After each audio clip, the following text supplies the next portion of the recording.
नमस्कार, मैं संदीप कसालकर 3.o में आप सभी का स्वागत। वेब3 वर्ल्ड से जुड़ी नई खबरों के साथ आइए देखते हैं क्या कुछ हुआ वेब3 की दुनिया में। सबसे पहले रुक करते हैं हेडलाइंस की ओर। फेड रेट मूव के चलते क्रिप्टो करेंसी में गिरावट जारी, बिटकॉइन $19,000 से ऊपर। हांगकांग की सी कैपिटल ने क्रिप्टो करेंसीज में इन्वेस्ट करने के लिए जुटाए $500 million.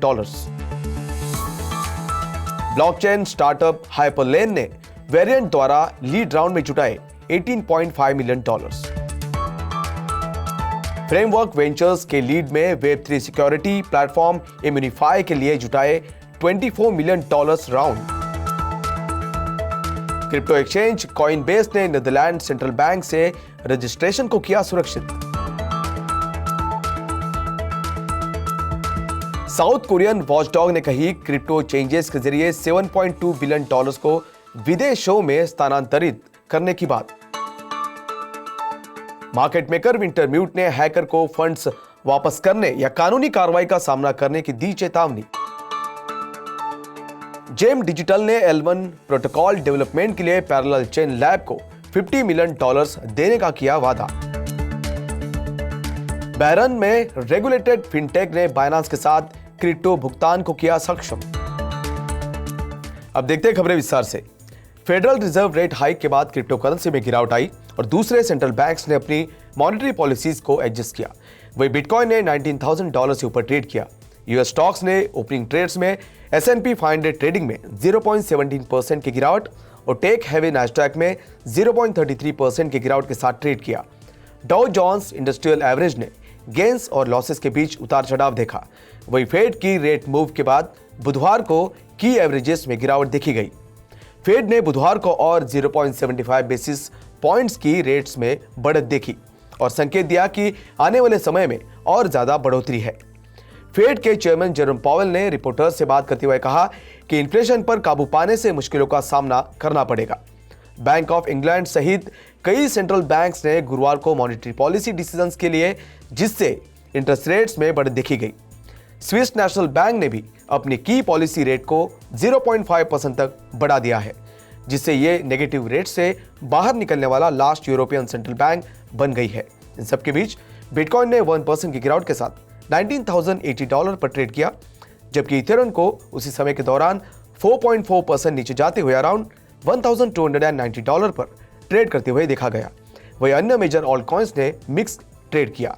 Hong Kong billionaire Adrian Cheng द्वारा एस्टैब्लिश सी कैपिटल रिपोर्टेडली अगले 1.5 साल में डिजिटल करेंसीज, क्रेडिट और प्राइवेट इक्विटी में इन्वेस्ट करने के लिए $500 मिलियन जुटाने का इरादा रखती है। सी कैपिटल की योजना 2023 में $200 मिलियन ब्लॉकचेन फंड शुरू करने और प्राइवेट इक्विटी और प्राइवेट क्रेडिट स्ट्रेटजीज में लगभग $300 मिलियन डिस्ट्रीब्यूट करने की है। चेंग ने खुलासा किया कि फर्म ने सीड स्टेज पर दूसरे फर्म्स और एंजल फंड्स की पार्टिसिपेशन को रिजेक्ट कर दिया है क्योंकि उनके पास लिमिटेड बेनिफिट्स थे। हाइपरलेन एक ऐसा प्लेटफॉर्म है जो डेवलपर्स को ब्लॉकचेन में एप्लीकेशन कनेक्ट करने में मदद करता है। उसने crypto focus investment firm Variant के लीड में सीड फंडिंग राउंड में $18.5 मिलियन जुटाए हैं। फंडिंग का इस्तेमाल हायरिंग, प्रोडक्ट डेवलपमेंट और सिक्योरिटी के लिए किया जाएगा, जिसमें बग बाउंटीज और एडिशनल ऑडिट्स शामिल है।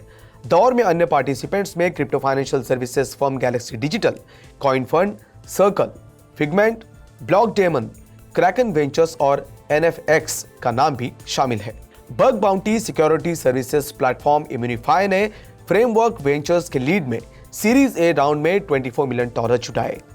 राउंड में अन्य bakers electric capital, polygon ventures, Samsung next, P2P capital, north island ventures, third prime ventures, lattice capital और स्टेटोस डिफाई का नाम भी शामिल था।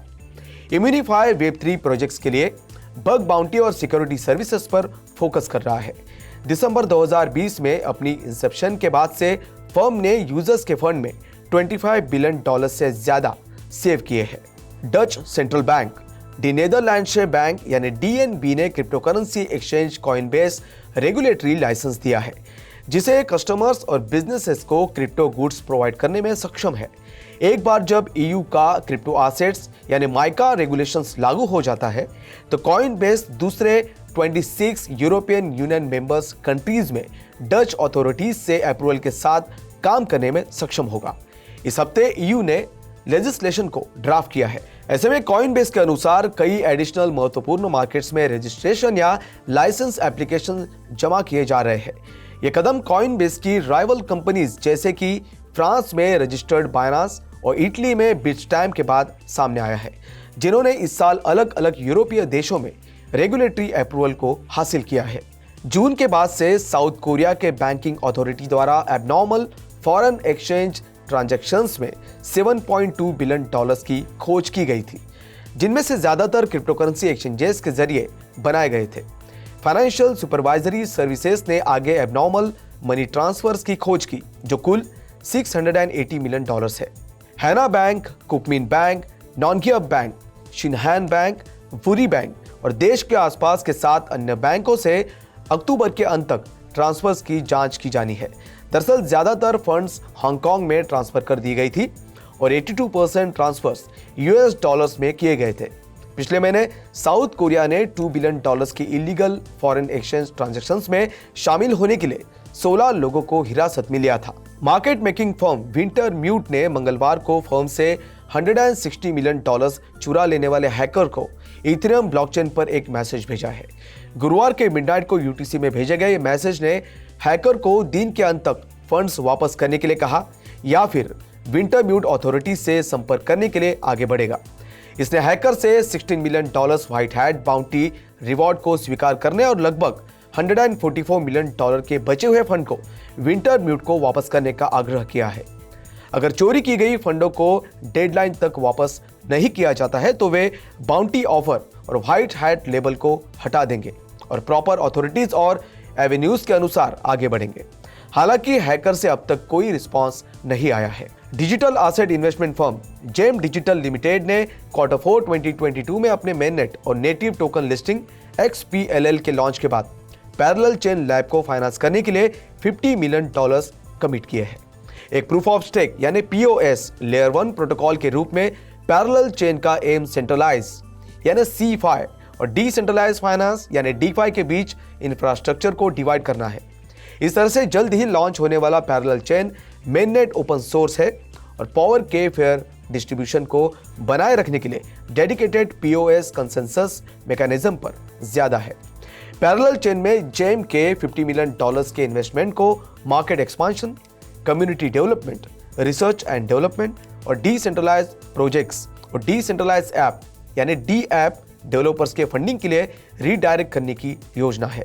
सेंट्रल बैंक ऑफ बहरीन यानी CBB द्वारा रेगुलेटेड एक ऑनलाइन पेमेंट प्लेटफॉर्म इजी पे ने देश में क्रिप्टो पेमेंट्स को इनेबल करने के लिए बाइनांस पे के साथ पार्टनरशिप की है। नया लॉन्च किया गया क्रिप्टो पेमेंट ऑप्शन बहरीन 5000 से ज्यादा पॉइंट ऑफ सेल यानी POS टर्मिनल्स और ऑनलाइन पेमेंट गेटवे में अवेलेबल होगा। लुलु हाइपरमार्केट, शराफ DG, अल जैन ज्वेलरी और जेस्मी सहित मेजर लोकल मर्चेंट्स और फर्म्स बाइनांस ऐप का उपयोग करके इजी के POS से QR कोड को स्कैन करके पेमेंट के रूप में 70 से ज्यादा क्रिप्टोकरेंसी एक्सेप्ट करने में सक्षम होंगे। तो आज के लिए बस इतना ही। वेब3 वर्ल्ड से जुड़ी नई खबरों के साथ बने रहिए 3.0 टीवी के साथ। तब तक के लिए मैं संदीप कसालकर आपसे विदा लेता हूं। नमस्कार।